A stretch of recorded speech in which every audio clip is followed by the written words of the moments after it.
Hai, so hari ni kita nak masuk 9.2 ekologi populasi. Ekologi populasi ni dia sebenarnya satu cabang ekologi yang kaji interaksi antara satu populasi dengan persekitaran. Persekitaran ni kita tahulah komponen abiosis.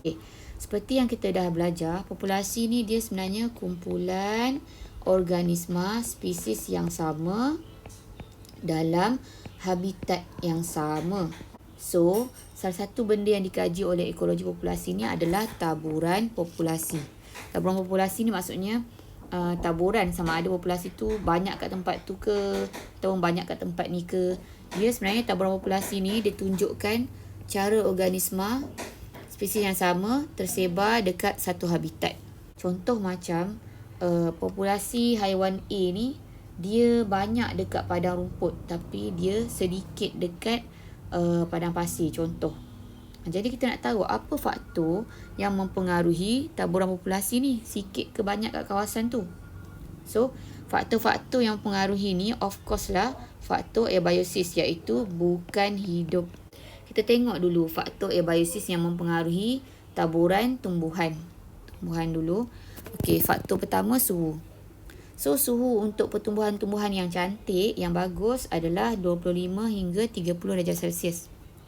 Kalau suhu terlalu tinggi, lebih tinggi daripada suhu optimum ni, dia boleh menyebabkan enzim terenyah asli. So, proses biokimia tumbuhan terganggu. Yang ni dia boleh menyebabkan pertumbuhan dia terencat. Lepas tu, meningkatkan transpirasi dan menurunkan kadar fotosintesis. So, tak bagus untuk tumbuhan kalau suhu tinggi. Kalau suhu yang terlalu rendah pula, dia akan mengurangkan aktiviti enzim, jadi memperlahankan tindak balas biokimia, so tak bagus juga untuk tumbuhan. Jadi bila tengok suhu ni, kita tahulah kenapa kawasan yang suhu dia terlampau tinggi, contoh macam padang pasir, kurang tumbuhan. Ataupun suhu yang terlalu rendah, contoh macam kawasan bersalji pun kurang tumbuhan, macam tu maksud dia. Faktor kedua, air. So air ni sangat penting untuk aktiviti enzim tumbuhan, fotosintesis, pengangkutan, sokongan dalam tumbuhan. Jadi kawasan yang kering, contoh macam gurun ataupun kawasan tundra, dia ada kepadatan tumbuhan yang rendah. Taburan populasi tumbuhan dia rendah. Faktor ketiga, cahaya. Cahaya memang penting untuk fotosintesis. Saya rasa semua orang tahulah. So kawasan yang kurang cahaya, kuranglah dia punya bilangan tumbuhan hijau. Okay, next, pH tanah. pH tanah sangat penting untuk penyerapan nutrien oleh akar. Kalaulah pH tanah tu terlalu berasid atau terlalu beralkali, dia akan mengganggu penyerapan nutrien. Penyerapan nutrien tu akan jadi rendah. Bila rendah, pertumbuhan pokok akan terjejas. Okay, next, kandungan garam mineral. Kandungan garam mineral beri kesan pada penyerapan air secara osmosis oleh akar. Kandungan garam yang tinggi dalam tanah menyebabkan tumbuhan kehilangan air melalui osmosis. Mineral diperlukan untuk menghasilkan protein, enzim, nukleotida, vitamin dan sebagainya lain. Contohnya fosforus digunakan untuk bentuk fosfolipid dalam pembentukan membran sel. Okey, untuk haiwan pula, faktor suhu. Contoh kawasan yang terdedah pada suhu yang tinggi dalam satu habitat kurang diduduki oleh haiwan seperti cacing dan siput. So cacing dengan siput ni tak sesuai dengan suhu yang terlampau tinggi. Okey. So air. Haiwan tertumpu ke kawasan yang mempunyai sumber air yang mencukupi untuk minum dan menyejukkan badan. Jadi kuranglah haiwan dekat kawasan yang kurang air. Tempat membiak yang sesuai dan selamat diperlukan oleh haiwan. Ya betul, kalau tempat tu tak sesuai, maka taburan haiwan di situ adalah rendah. Okey. Bekalan makanan. Makanan penting untuk kemandirian kerana haiwan adalah heterotrof. Dia kena makan untuk hidup. Jadi kalau kawasan tu kurang bekalan makanan, maka taburan populasi haiwan di situ rendahlah. Kita cuba tengok. Ada 3 corak taburan populasi, sama ada berkelompok, rawak atau sekata. Kita tengok gambar lah. Organisma berkelompok membentuk kumpulan yang terpisah. Nampak dari satu kelompok 1, kelompok 2, kelompok 3. Keadaan ini disebabkan oleh taburan sumber yang tidak sekata dalam sebuah kawasan. Maksudnya, kiranya contoh makanan ada kat kawasan ni. Okay, tapi dia tak ada kat kawasan ni, tak ada kat kawasan ni makanan. So, haiwan tu akan berkumpul kat sini je lah. Okay, kalau rawak, taburan organisma berada dalam corak bebas dalam sebuah kawasan. Taburan ini melibatkan spesies yang kurang berinteraksi antara satu individu dengan individu yang lain. Maksudnya dia rawak macam ni susunan dia.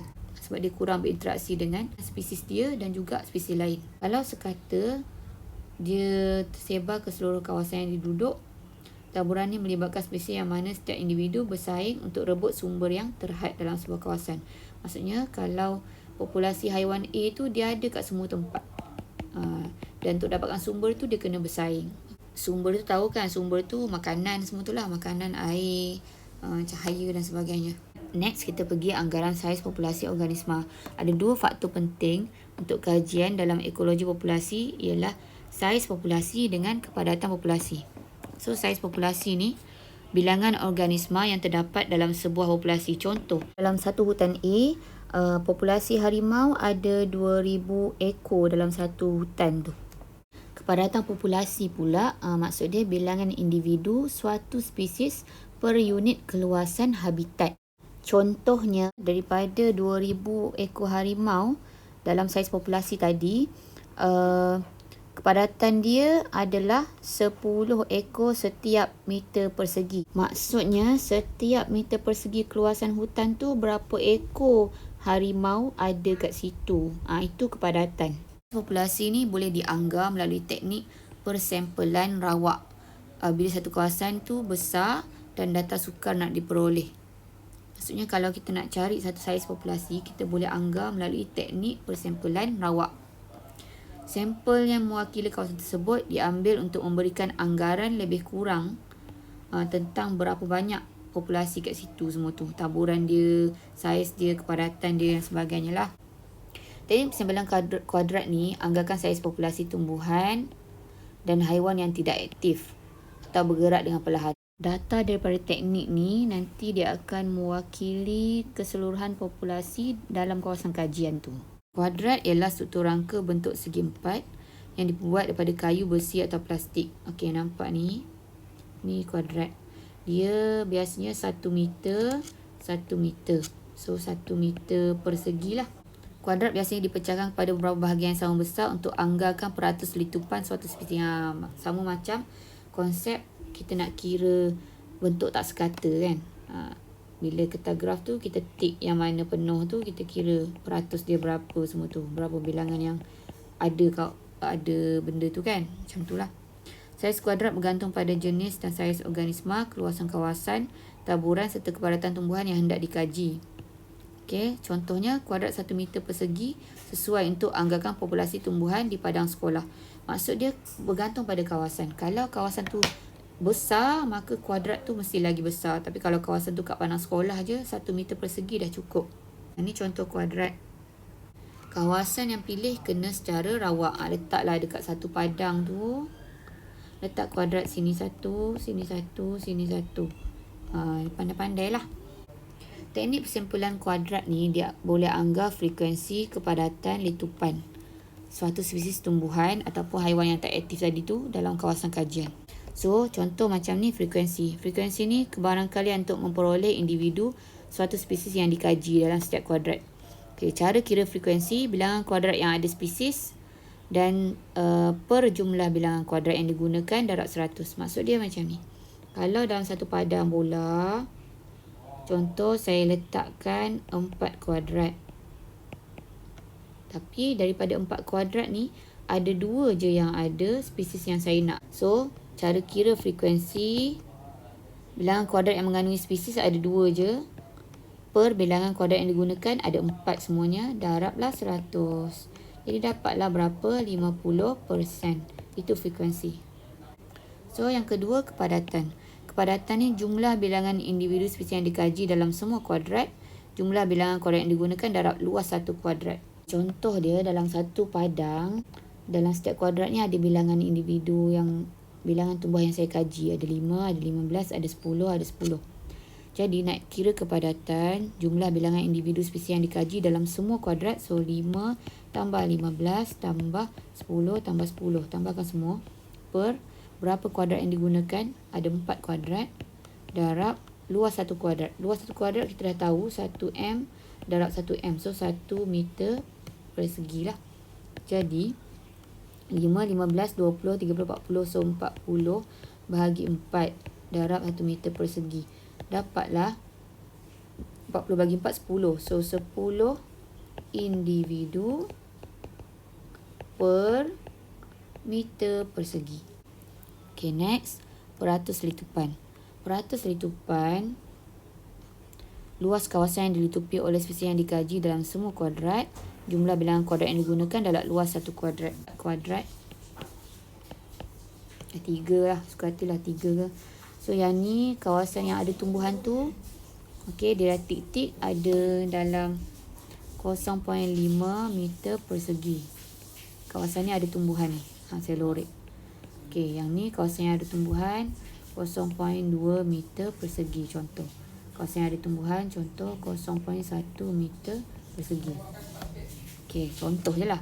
So, jadi nak buat peratus letupan sama dengan luas kawasan ni, kita pun tambahkan 0.5 tambah 0.2 tambah 0.1 per jumlah bilangan kuadrat ada 3. Nampak 1, 2, 3 ni. Darab luas satu kuadrat 1 meter persegi. Darab dengan 100%. Dia dapat berapa? 0.5, 0.2, 0.8. 0.8 per 3 meter persegi darab 100. Jadi jawapan dia 26.67%. Yang seterusnya, kaedah tangkap tanda lepas tangkap semula. Kaedah ni dia sesuai untuk organisma yang bergerak dalam kawasan yang dikaji seperti musang, ikan hiu, siput, ulat gonggok, serangga dan rama-rama. Kaedah ni melibatkan beberapa langkah seperti rajah bla bla. Tengok ni. Okey, nampak ni di tanda siput ni. Okey, so macam mana haiwan yang dikaji ditangkap secara rawak. Tangkap je haiwan secara rawak. Lepas tu bilangan haiwan yang ditangkap dicatatkan. Contoh kalau 10, catatlah 10. Lepas tu haiwan yang tangkap tu kita tanda. Tanda dengan pewarna kuku, cat atau dakwat India. So, kita akan lepaskan haiwan tu yang 10 tadi. Lepaskan ke kawasan yang sama. Lepas satu masa yang tertentu, tangkapan kedua dibuat secara rawak di kawasan kajian yang sama. Jumlah haiwan tangkapan kedua dikira. Lepas tu tengok berapa yang bertanda dan tidak bertanda. Contoh, kali kedua tu tangkap 10. Tapi yang bertanda 8, yang tak bertanda 2. Macam tu cara dia. Okey, nanti ada cara pengiraan dia. Kaedah tangkap tanda lepas tangkap semula. So, cara kira dia adalah saiz populasi sama dengan bilangan tangkapan pertama darab bilangan tangkapan kedua per bilangan bertanda kedua. Saya tangkap spesies A ni, saya tangkap semua 10. Tangkapan pertama. Lepas tu saya lepaskan. Tangkapan kedua saya dapat tangkap 12. Daripada 12 ni ada 5 bertanda, ada 7 tidak bertanda. So macam mana saya nak kira? Saya tengok rumus lah. Saiz populasi dia adalah bilangan tangkapan 1 10. Kita darab dengan bilangan tangkapan 2 berapa semua? 12. Bahagi bilangan bertanda tangkapan kedua berapa? 5. So dapat 120 bahagi 5. Berapa jawapan? 24. So itu saja. Terima kasih.